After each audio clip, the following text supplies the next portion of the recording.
this was unthinkable even just maybe 2 weeks ago for some Republicans. Yeah, Paxton was running a little bit ahead here, but a little bit ahead. And then when Donald Trump showed up, it changed everything. Now, if you go back to the primary results, Cornyn actually narrowly won more votes in the primary, but there was a third person in the race, a guy named Wesley Hunt. And obviously, those Wesley Hunt voters didn't want to vote for Cornyn, and most of those obviously have gone to Paxton. But look, the bottom line is this. If Donald Trump wants you to be the nominee of the Republican Party for virtually any office, he can will it into existence. And that has happened again tonight in Texas. There's also an attorney general campaign going on underneath this. I don't think we've called it yet, but there's a strong undercurrent of who's for Trump and who isn't in that race. And it looks like the more Trump-aligned candidate is going to win down there as well. So, we're learning this lesson over and over again. Indiana, Louisiana, Kentucky, where I live, and now Texas, over and over again, we're learning. If Donald Trump wants you to have the party's nomination, the voters look at that and say, we trust the president's judgment and we'll give it to you. But Paul, I should note, when we're hearing this tonight about the concerns of what this general election matchup is going to look like, it's not coming from Democrats or just critics of the president. It's coming from Republicans in his own party who are up on Capitol Hill that are worried about it. Right, because they can count. Trump makes you unbeatable in the primary, but it could make you unelectable in the general. We're talking about Texas Senate seat up.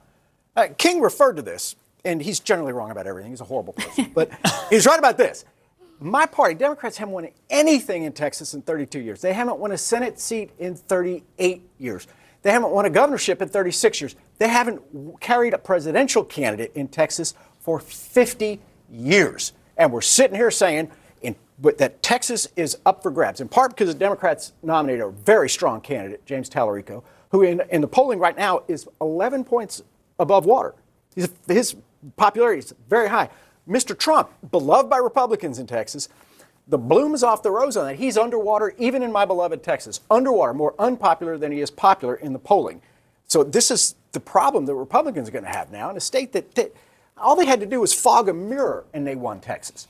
And now they're going to have to fight like hell and spend hundreds of millions of dollars. Well, Ken Paxton is someone who has been MAGA aligned. He is someone who, way before Trump, was suing the Obama administration many times.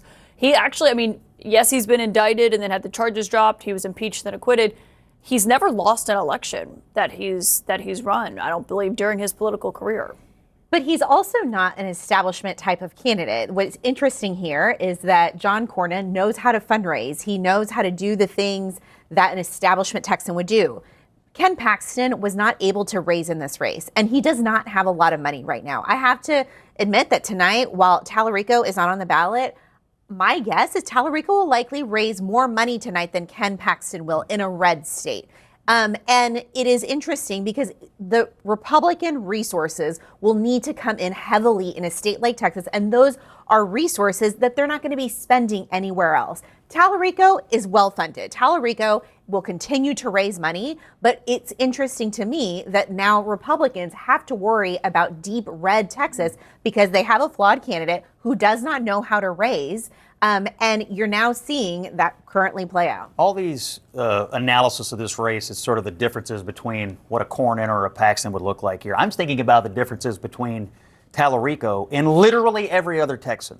Don't know any Texans who believe in 6 genders other than Tallarico. Don't know any Texans who said it's immoral to eat meat other than Tallarico. Don't know any Texans who walk around saying things, God is non-binary.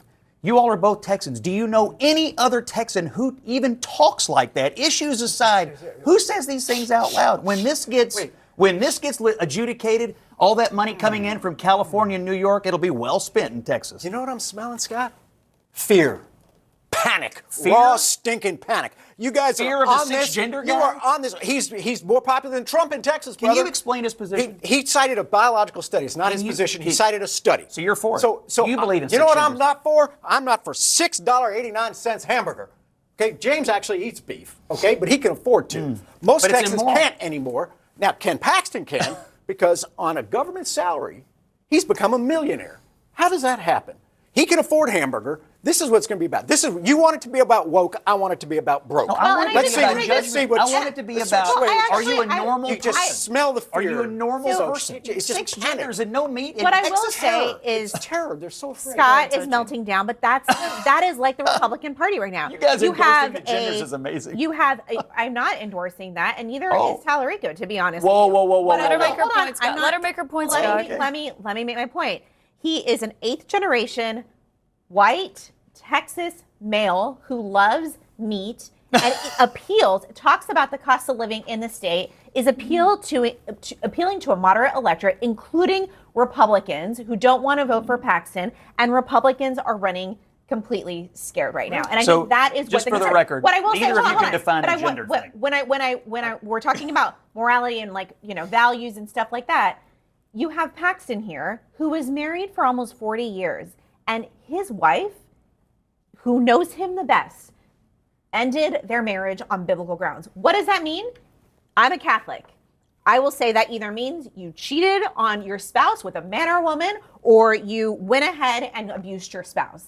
I will say that is, when you're talking about judgment, a woman who has known that man for 40 years, that is judgment. Well, Scott, can I also ask you, where does the Republican Party in Texas go from here? Because John Cornyn, in his interview that he did with Mani Raju earlier today, made pretty clear that he's not going to be coming out and endorsing Ken Paxton in this race.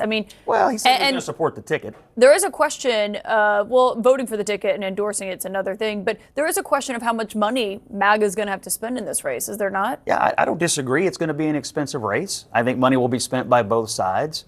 And Tallarico, being popular among donors in California and New York and Massachusetts, is never going to wash off the weirdness of the gender thing, of the meat thing, of the God is non-binary, of the Bible actually, endorses abortion. All of these things, wherever you are on the issues, who talks like that? No Texan that you know actually speaks these things out loud, other than Paul. I guess tonight he's latching on, but no other Texan speaks this way.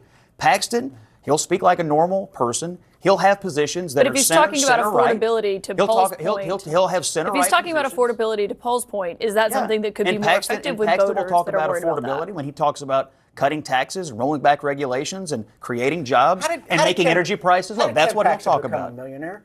He makes $153,000 a year as Attorney General.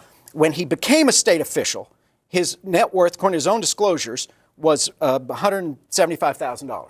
Okay, now he's a multimillionaire. Wall Street Journal says he has 11 homes. That's more than genders. He's got 11 damn homes.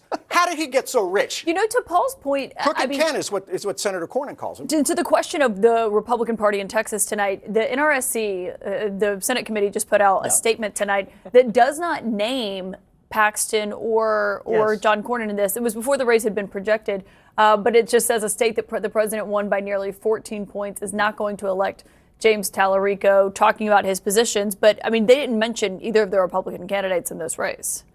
Yeah, I think that's right. The establishment Republican Party, NRSC, has not backed Paxton. And it'll be interesting to see whether they are comfortable running ads, what they're doing. They were going around town, and you know this well, Scott, telling people that if Paxton won this race, that they were going to have to spend $100 million that they don't have on this race. And that seems like a problem.